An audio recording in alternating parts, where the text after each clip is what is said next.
चलो फर्स्ट का आंसर बोलो तो, बोलो थर्ड ऑप्शन करेक्ट आंसर। ये देखिए कैसे निकालना।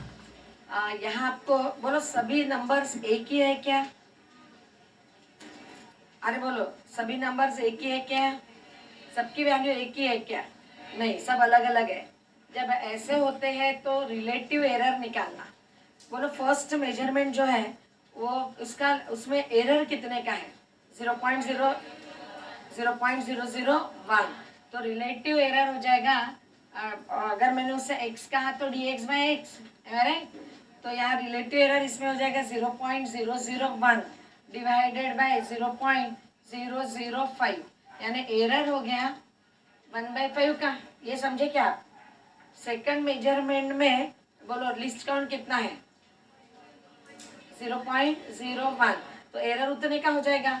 तो ये 0.01 डिवाइडेड बाय 5 कितना आ जाएगा? ये 0.002।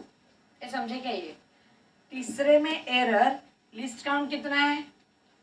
0.01, राइट, डिवाइडेड बाय 50, तो ये आ जाएगा 0.002। समझे क्या? और चौथे में एरर आ जाएगा 0.1/5, यानी 0.02 का। पहले में एरर है 0.2 का। अब बोलो कौन सा मैक्सिमम एक्यूरेट है? ये सब एरर्स है जिसमें एरर कम नहीं, ये 0.01 यानी हो जाएगा ये 0.002, बराबर है। 0.01 डिवाइडेड बाय 5, ये 0.01 डिवाइडेड बाय 50 है, सॉरी, तो ये 0.0002। समझे क्या ये? हाँ बोलो। तो यहाँ एरर जहाँ मिनिमम होगा वो रीडिंग एक्यूरेट होगा। एरर मिनिमम है थर्ड में, बराबर है, तो थर्ड हो गया मोस्ट एक्यूरेट। अब अगर सभी नंबर्स एक ही होते यानी ऐसे होता 3 या 5.0, 5.00, 5.000, तो ऐसे केस में हम फिर क्या देखते हैं? Number of significant figures. और किसे एक्यूरेट कहते हैं?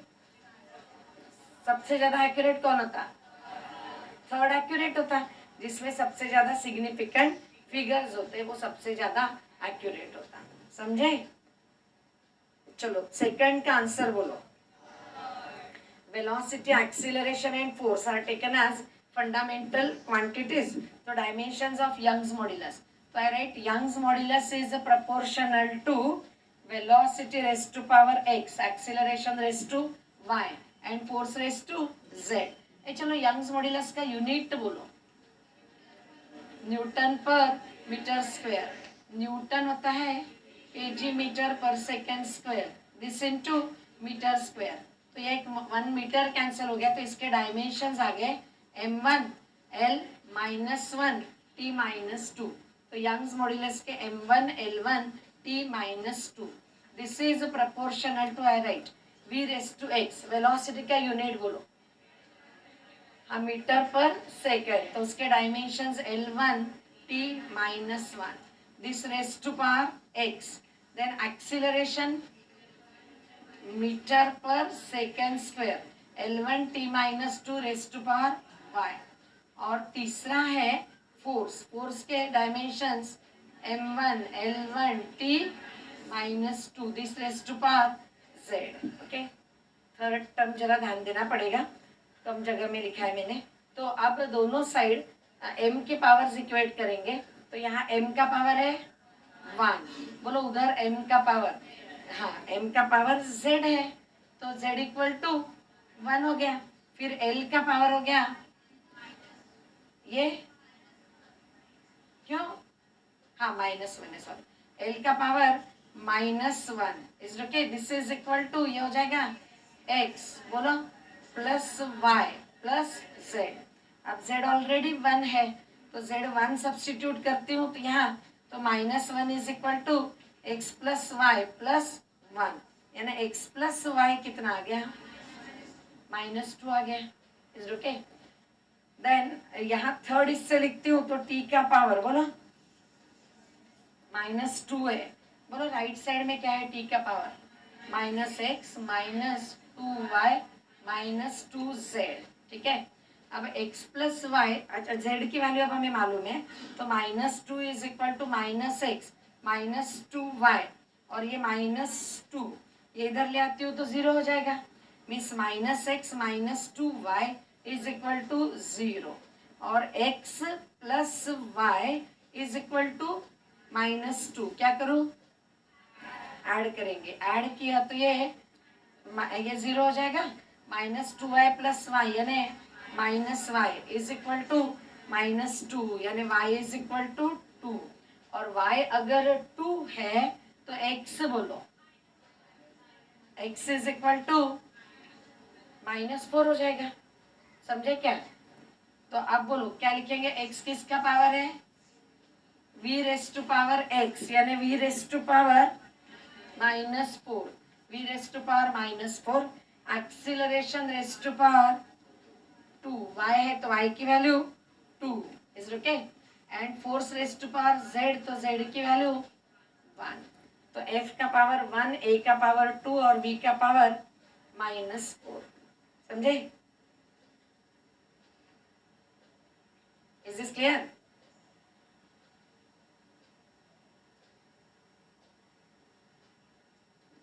If unit of time is taken as a 10 second, unit of mass 5 kg and unit of length 20 meter, unit of energy would be।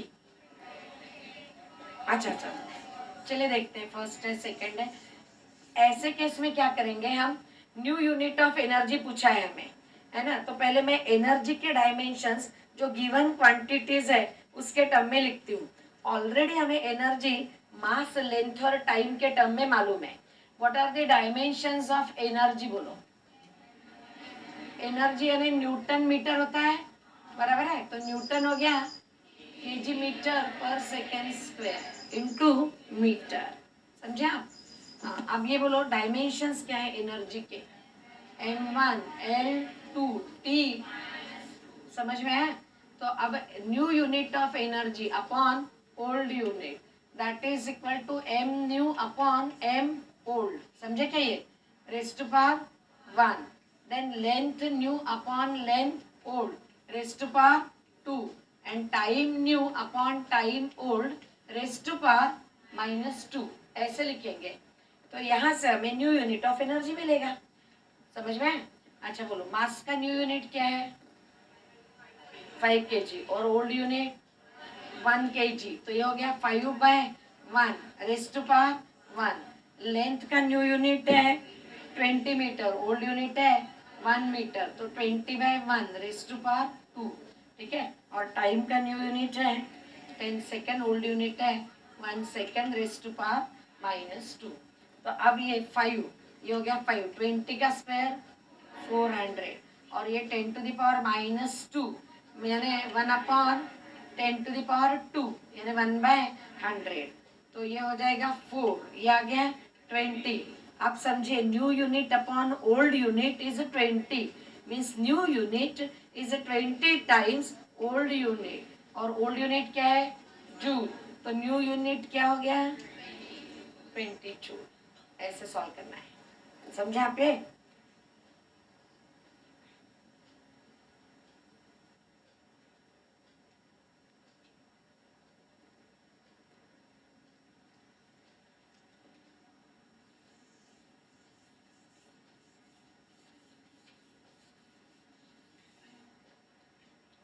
Resultant of two forces acting at an angle of 150 degree is 10 Newton and perpendicular to one of the forces. Okay, तो दो forces का resultant perpendicular to one of the forces है। Suppose ये दो forces, इन दोनों में angle कितना दिया है 150 डिग्री, इज ओके। अब मैं इनका रिजल्टेंट निकालू तो ये परपेंडिकुलर टू वन फोर्स, यानी इसे परपेंडिकुलर रिजल्टेंट, यानी ये डायगोनल हो गया। तो ये दो फोर्सेस ऐसे दिखाऊंगी, ये समझे क्या, ये दो फोर्सेस इनका ये रिजल्ट है, कौन से लॉ से, पैरेललोग्राम लॉ से। हम ट्रायंगल लॉ से भी दिखा सकते हैं, अगर एक फोर्स ये हो गया तो रिजल्टेंट इससे परपेंडिकुलर ये हो गया, तो दूसरा फोर्स ये हो जाएगा बाय ट्रायंगल लॉ, इन दोनों का रिजल्टेंट ये हो गया. What is angle between this force and this force given 150, यानी ये एंगल इसमें और इसमें एंगल ये हो जाएगा, ये 150 हो गया. ये समझे क्या? बोलो, सबको समझ में है? यानी ये एंगल हो जाएगा 30 डिग्री. अच्छा, रिजल्टेंट इसको परपेंडिकुलर है ए को सपोज, और अदर फोर्स पूछा है यानी बी पूछा है. Is okay. ये रिजल्टेंट कितना दिया है 10 Newton. Now from this triangle can you find out, ये एंगल 30 डिग्री मालूम है, तो कैन यू फाइंड आउट, हम ए और बी दोनों ही निकाल सकते हैं. हमें कौन निकालने के लिए बोला है? बी. क्या लिखोगे विथ रिस्पेक्ट टू 30? ये बी कैसा है? क्या लिखोगे? अच्छा नहीं, बी सॉरी, बी हाइपोटेन्यूस है, ये 10 है मालूम है, तो क्या लिखो? Sign 30 is equal to 10/b हो गया, यानी b इज इक्वल टू, अच्छा ये साइन 30 1/2 हो गया, तो b इज इक्वल टू 20 हो गया. तो ऐसे कुछ क्वेश्चन मैथमेटिकल इक्वेशंस यूज करने के बजाय ट्रायंगल लॉ या पैरेललोग्राम लॉ से ज्यादा कन्वीनियंट हो जाते हैं. समझे क्या पे है? पैरेललोग्राम लॉ से मैंने दिखाया होता तो ये वेक्टर ए हो गया, ये वेक्टर बी हो गया, ये दोनों में ये एंगल कितना 150, उसमें से रिजल्टेंट परपेंडिकुलर है यानी ये 90, ये 90 तो ये हो गया था 30, और ये अब हमारा 10, ये 30 और ये बी. तो बोलो अब, हाँ सॉरी 60, 150 में से तो ये हो गया था 60. तो अब यहाँ से हम लिखते हैं, अब ये b निकालना है हमें, तो cos 60 is equal to 10/b. समझे क्या आप? ये बोलो. Sum of the magnitude of two forces acting at a point is a 16 Newton. चलो, दो फोर्सेस के मैग्नीट्यूड्स की सम 16 न्यूटन है, तो मैं फोर्सेस लिखती हूँ ए एंड बी, तो ए और बी दिया है 16 Newton, and magnitude of the resultant is 8√3 Newton. आपको समझ में आया क्या? दो फोर्सेस है, उनके मैग्नीट्यूड्स की सम 16 न्यूटन है, और उन दोनों का जो रिजल्टेंट है उसका मैग्नीट्यूड है 8√3 न्यूटन, और ये resultant is at angle of 90 degree with a force of smaller magnitude. तो सपोज ये स्मॉलर मैग्नीट्यूड का फोर्स, इसे रिजल्टेंट परपेंडिकुलर, इसे लिखती हूँ मैं वेक्टर बी, ये हो गया रिजल्टेंट आर. समझ रहे हो? तो ट्रायंगल लॉ से ये एक फोर्स है, ये रिजल्टेंट है, तो बाय ट्रायंगल लॉ दूसरा फोर्स ये होगा. ये समझ में आया क्या आपको? इज दिस क्लियर कि नहीं समझा? समझ में आया? तो ये है बी, ये है हमारा अब ए, और ये है आर, रिजल्टेंट आर. इन दोनों की समय 16, तो इससे अगर मैंने बी कहा, बी मैंने स्मॉलर लिया है क्योंकि स्मॉलर को रिजल्टेंट परपेंडिकुलर है, तो ये अगर बी है तो मैं I write A is equal to 16 minus B. बोलो.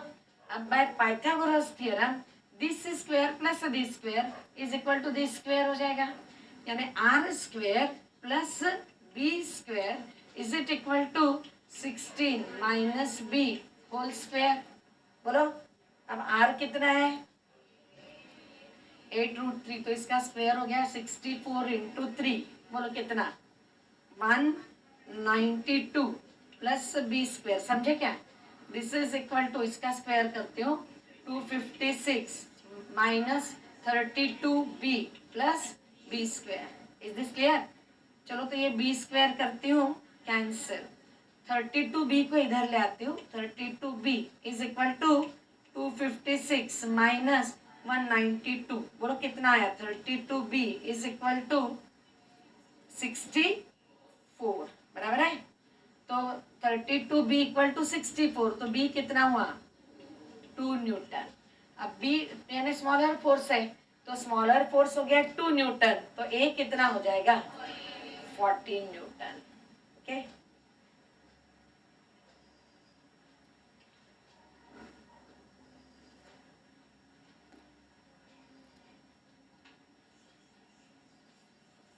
तो ये ऐसे कुछ क्वेश्चंस आप फिगर ड्रॉ करके ही, जैसे एंगल दिया है रिजल्टेंट और एक वेक्टर में, तो ड्रॉ द फिगर, पहले फिगर बना के देखो, फिगर से ही मोस्टली आंसर आ जाते हैं। ओके, एक्सप्रेशंस लिख के सॉल्व करोगे तब भी आंसर आएगा, but it will be very lengthy, it will be lengthy. ये फिगर से सॉल्व करोगे तो it will be, you will be able to solve it very quickly. समझे? Is this clear? ओके, चलो देखो, ए और बी दो वेक्टर्स दिए हैं and direction cosines of A minus B are asked. चलो फटाफट बोलो, ए माइनस बी क्या लिखूं? Vector A minus vector B, 2i minus 2i यानी 0, बोलो, प्लस जे और माइनस 2k।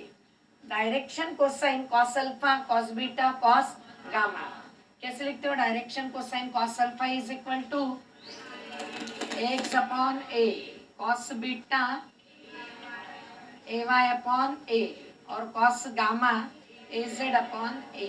यानी ये वेक्टर ए के डायरेक्शन कोसाइंस हो गए। इसको अगर हमने वेक्टर आर कहा तो आर के direction cosines r x upon r, r y upon r, r z upon r, ऐसे हो जाएंगे। चलो अब ए एक्स तो 0 है तो कॉस अल्फा हो जाएगा 0। पहले मैग्नीट्यूड निकालेंगे इसका, इसका मैग्नीट्यूड कितना?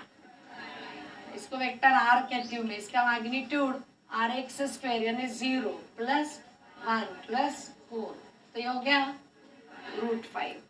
तो ये टर्म तो आ गई 0, ए वाई हो गया 1 बाय √5 और ये -2 बाय √5 है सबका आंसर।